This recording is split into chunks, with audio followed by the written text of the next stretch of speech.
Assalamualaikum warahmatullahi wabarakatuh. Saya Afifah Azahra dengan NIM 2400473. Saya akan menjelaskan materi tentang hakikat dan potensi manusia dalam pengembangan SDM. Di mana hakikat manusia dalam konteks pengembangan SDM. Hakikat manusia dalam konteks pengembangan SDM merupakan fondasi fundamental yang harus dipahami secara mendalam oleh setiap praktisi dan akademisi di bidang manajemen SDM. Manusia sebagai makhluk yang kompleks memiliki dimensi yang sangat beragam, mulai dari aspek biologis, psikologis, sosial, hingga spiritual yang membedakannya dari makhluk lain. Ada juga konsep dasar SDM dalam perspektif pendidikan dan organisasi. Makna ini memiliki yang sangat luas dan multidimensional, yaitu mencerminkan evolusi pemikiran tentang peran manusia dalam konteks pembangunan dan kemajuan organisasi.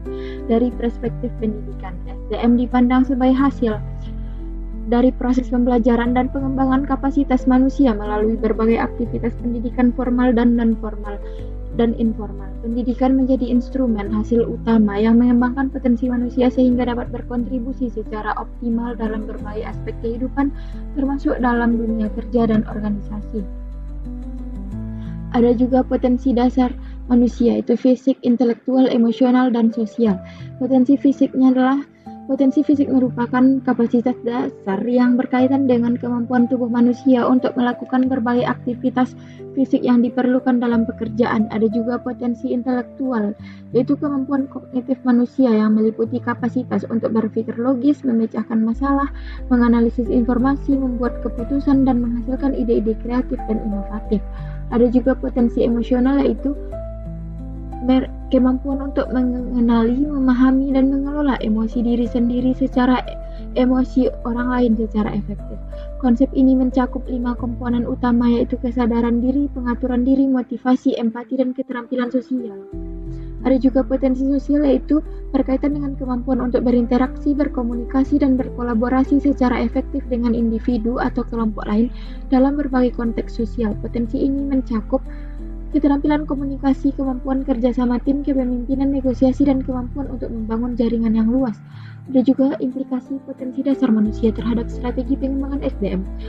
Implikasi pertama berkaitan dengan perlunya pendekatan yang holistik dan terintegrasi dalam pengembangan SDM yang tidak hanya fokus pada satu aspek potensi saja, tetapi mempertimbangkan seluruh dimensi manusia secara seimbang.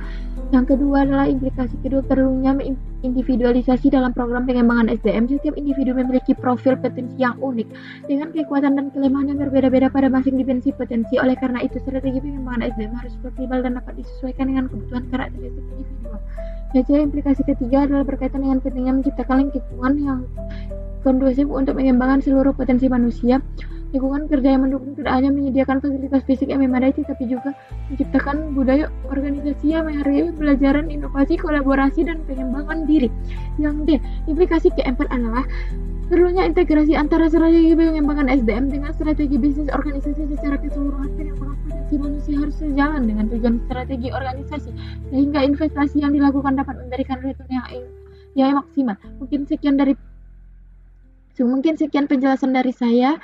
Terima kasih bagi yang telah mendengarkan. Assalamualaikum warahmatullahi wabarakatuh.